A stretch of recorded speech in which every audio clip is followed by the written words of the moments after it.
जय श्री राधे, जय श्री कृष्ण, सद्गुरुवे नमः। श्रीमद् भागवत कथा के विश्राम दिवस पर जब ध्रुव जी तपस्या करते हैं और प्रभु नारायण जी सामने प्रकट होते हैं तो ध्रुव जी कहते हैं, भगवान आपने तो मेरे अंतःकरण में प्रवेश करके अपने तेज से मेरी सोई वाणी को जगा दिया है। मेरी वाणी तो पूर्ण रूप से सोई हुई थी, प्रषुप्त थी। आज आपने अंतःकरण में प्रवेश होकर जगा दिया। ये केवल वाणी ही की बात नहीं है, आँखों से देखने का, कानों से सुनने का, नाक से सूंघने का, स्पर्श आदि जो शक्ति हमारे अंदर है वो सब शक्ति आपकी ही दी हुई है। अन्याश्च हस्तचरणा श्रवणत्वागादीना। भगवान कई लोग तो ऐसे हैं जिनकी आंखें हैं पर देख नहीं पाते हैं, कान है सुन नहीं पाते हैं, क्योंकि चक्षु इंद्रिया भगवान ने ग्रहण कर ली, छीन ली हैं। श्रोतेंद्रिया भगवान ने छीन ली हैं। अतः मेरे शरीर के प्रत्येक अंगों में जो भी शक्ति दिख रही है प्रभु वह सब आपकी ही दी हुई है। फिर मैं आपको अपने से क्या दूं? आज जो वाणी बोल रहा हूँ वो भी तो आप ही का दिया हुआ है। प्राणा नमो भगवते पुरुषाय तुभ्यम। इसीलिए हे पुरुष नारायण, मैं तो आत्मनिवेदन कर रहा हूँ, निवेदन करके आपके श्री चरणों में निवेदन करता हूँ। मुझे तो ऐसा लगता है भगवान, योगी को उस समाधि में भी वो सुख नहीं मिलता होगा जितनी भक्तों को आपके चरित्र को सुनकर मिलता है। बहुत सुंदर स्तुति करते हैं प्रभु जी। ध्रुव जी प्रसन्न हो गए भगवान सुनकर, बोले बांको बेटा तुम्हें क्या चाहिए? ध्रुव जी कहते हैं, प्रभु पहले तो बहुत कुछ इच्छाएं थी मांगने की, परंतु आपके दर्शन के बाद कुछ भी इच्छा नहीं रही। कहते हैं जब तक जीवन में गुरु नहीं आते और संत नहीं आते तो भगवान नहीं मिलता, और जब गुरु संत आते हैं तो हमारे जो भी मनोकामनाएं विषय वस्तुओं में हमारा जो मन भटकता रहता है वो भी केंद्रित हो जाता है, स्वतः ही नियंत्रित हो जाता है। जैसे कि प्रहलाद जी, ध्रुव जी का हुआ, सॉरी। अब देखिए भगवान सामने खड़े हैं, अब कुछ भी इच्छा नहीं रह गई। प्रभु कह रहे हैं जो मांगना है मांगो। अब क्या कह रहे हैं? आपके दर्शन के बाद कुछ भी इच्छा नहीं रही। कामनाएं तब तक रहती है जब तक उस दिव्य रस का हमने रसा स्वादन न किया हो। इस दिव्य रस का स्वाद जिसने चख लिया फिर संसार के सारे रस फीके पड़ जाते हैं। प्रत्येक प्राणी के मन में कोई ना कोई कामना रहती है, कोई ना कोई इच्छा रहती है, पर परमपिता परमात्मा के दिव्य छवि का रसास्वादन कर लिया तो वही सारे कामना इच्छाएं फीके पड़ जाते हैं। ध्रुव जी ने कहा मुझे कुछ नहीं चाहिए। भगवान ने कहा तुझे नहीं चाहिए पर मैं तो यहाँ देने आया हूँ, क्योंकि जिस कामना को लेकर जीव यहाँ आता है मैं उस कामना का पूरा अवश्य करता हूँ। तेरे मन में जो कामना थी तो जा बेटा, 36,000 वर्ष तक राजा बनकर शासन कर, उसके बाद तू मेरे स्वरूप को प्राप्त करेगा। जो महाप्रलय में भी समाप्त नहीं होता वो तेरे नाम से ही उस लोक को सदैव ख्याति रहेगी। उसके बाद इतना कहकर भगवान अंतर ध्यान हो गए। अब ध्रुव जी को तो लगा मैं लुट गया, इस तुच्छ मृत्यु का राज मैंने क्यों मांगा? मेरा हाल तो उस किसान की तरह हो गया जो छत्रपति सम्राट के दरबार में खड़ा हो और राजा उसे प्रसन्न होकर कहे मांग तुझे क्या चाहिए, और वह किसान कहे महाराज मुझे ये गाड़ी भूसा दे दो, मेरा काम बन जाएगा। मृत्यु लोक का ये वैभव तो मेरे लिए भूसे के समान लग रहा है। परंतु इस वरदान को भगवान का प्रसाद समझ के घर वापस लौटे द्वारपालों ने सूचना दी, महाराज राजकुमार ध्रुव सकुशल वापस आ रहे हैं, हमने अभी अभी उनका दर्शन किया है। सुनते ही राजा उत्तानपाद पुत्र के स्वागत के लिए दौड़ पड़े। ध्रुव की माँ सुनीति भी उसे समय महल में ही थी। ध्रुव की सौतेली माँ हाथ जोड़े खड़ी है, महाराज यही तो है भगवान की कृपा।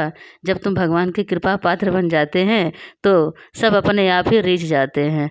यदि दुनिया वालों को रिझाने में लगे रहें तो जीवन बीत जाता है, पर कोई रिझाने वाला नहीं है।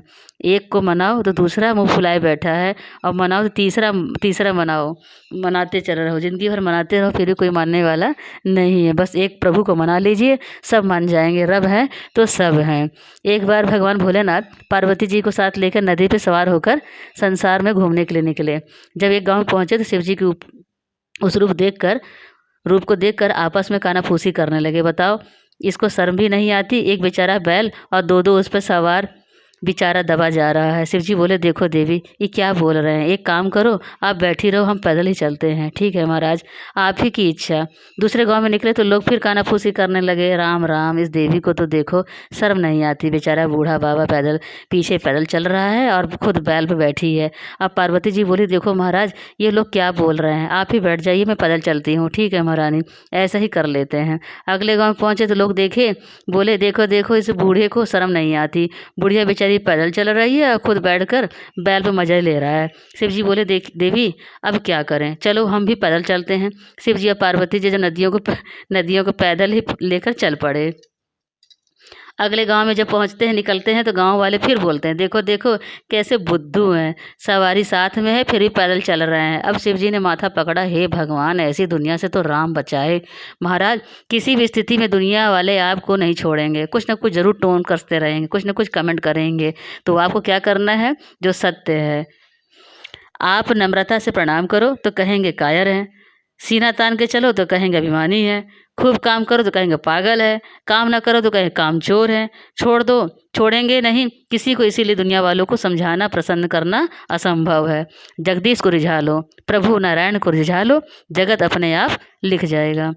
सब अब आगे, जा पर कृपा राम की होई, ता पर कृपा करे सब कोई। ध्रुव जी ने गोविंद को रिझा लिया तो सौतेली माँ भी हाथ जोड़ के खड़ी है। महाराज, सारी प्रजा ध्रुव जी के स्वागत में खड़ी है। ध्रुव जी महाराज ने अपने पिता के चरण छू कर आशीर्वाद लिया। उसके बाद अपने सौतेली माँ को प्रणाम किया। सुरुचि का हृदय भर आया। ध्रुव जी को हृदय से लगाकर कहा, बेटा तू सचमुच महान है, मेरे कारण घर छूटा और अपनी माँ से पहले तुमने मुझे ही प्रणाम किया। ध्रुव जी बोले, नहीं माँ, बुरा मत मानो, मैंने आपको ही सच्चा गुरु माना है। सोचता हूँ यदि आपने मुझे कटु शब्द न कहे होते तो मैं भगवान तक कैसे पहुँचता। आपकी वाणी का ही प्रताप है कि मैं प्रभु का दर्शन कर सका। सच्चे भक्तों की यही पहचान होती है, कोई कितना भी कष्ट दे उसको विनम्रता, जरूर नम्रता, प्रसन्नता देते हैं। ये भक्तों की महानता है। जब गोविंद का कृपा पात्र बन जाता है तो मेरी और किसी को नहीं मानता। अब सुनीति माँ की आनंद का पारावार नहीं बुझी को आनंद का पारावार नहीं बुझी को बार बार हृदय से लगाकर वात्सल रस में सींच रही थी। उत्तानपाद ने उसी समय ध्रुव को सम्राट घोषित कर दिया। चक्रवर्ती सम्राट महाराज ध्रुव बन गए और पिताजी वन में तपस्या करने के लिए चले गए। एक दिन ध्रुव जी के छोटे भाई उत्तम शिकार खेलने जंगल में गया तो किसी अपने झगड़ा हुआ तो यक्ष ने ही उसका वध कर दिया। बेटे की खोज में सुरुचि घर से भागी तो जंगल में लगी आग की लपेटे में समाप्त हो गई। आगे के प्रसंग में ध्रुव जी को ध्रुव लोक की प्राप्ति कैसे होती है। इधर आगे के प्रसंग में ध्रुव जी को जब पता चला कि किसी यक्ष ने उनके छोटे भाई की हत्या कर दी है तो युद्ध करने निकल पड़े और कईयों को संहार कर दिया। तब मनु महाराज प्रकट हुए और बोले, बेटा ये क्रोध छोड़ दो, ये क्रोध का समय नहीं है, यह क्रोध जो है वो नरक का कारण होता है। एक यक्ष ने तुम्हारे भाई को क्या मार दिया, तुमने लाखों यक्ष को मार दिया। ये कहा कि बुद्धिमानी है। ध्रुव जी को बड़ी गिलानी है। पितामह, गलती हो गई, अब क्या करूँ। मनु महाराज ने कहा, जाओ, जाकर यक्षों के राजा कुबेर से क्षमा मांग लो। ध्रुव जी ने महाराज कुबेर क्षमा मांगी तो कुबेर प्रसन्न होकर बोले, बेटा तुझे क्या चाहिए, मैं तुझसे बहुत प्रसन्न हूँ। ध्रुव जी बोले, ना ना महाराज, ये वरदान से मुझे अब डर लगने लगा है, मुझे कुछ नहीं चाहिए, बस परमात्मा से मेरा प्रेम बना रहे, बस यही आशीर्वाद दो। कुबेर ने कहा, वाह तुम धन्य हो बेटा, ना तुमने यक्षों को मारा है और ना ही किसी यक्ष ने तुम्हारे भाई को मारा है। जो होना था सो हो गया, तुमने बैर त्याग दिया, क्षमा मांग ली, बस यही प्रायश्चित है। जो भगवान के चरणों में तुम्हारी प्रीति बनी रहे, यही मेरा आशीर्वाद है। जब ध्रुव जी बड़े हुए तो राज्य अपने पुत्र उत्कल को सौंप करके वन में चले गए। जब 36,000 वर्ष का समय बीता तो एक दिन ध्रुव जी संध्या वंदन कर रहे थे, तभी देखा कि एक सुंदर दिव्य विमान उनके सामने प्रकट हुआ। वो ऐसा लग रहा था मानो साक्षात सूर्य नारायण का रथ हो। भगवान के पार्षद उस विमान पर विराजमान थे। पार्षदों ने विमान से उतरकर ध्रुव जी को प्रणाम किया। बोले, भैया जी, प्रभु ने आपको याद किया है। ध्रुव जी शीघ्र ही नित्य कर्म से निवृत्त हो भूदेवी को प्रणाम किया और जैसे ही विमान पर बैठने लगे, सामने एक वृद्ध आ गई और वृद्ध आया, बोला, रुको। ध्रुव जी ने देखा, बोलो तुम कौन हो।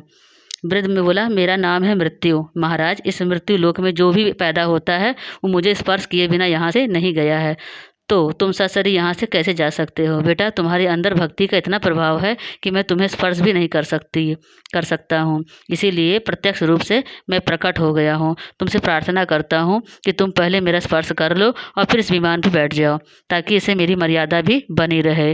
प्रकृतियों नियम में मर्यादा हर किसी के लिए होती है। देखिए, ध्रुव जी को भी मृत्यु का स्पर्श करने के लिए खुद मृत्यु सामने खड़ी है और वंदना प्रार्थना करता है।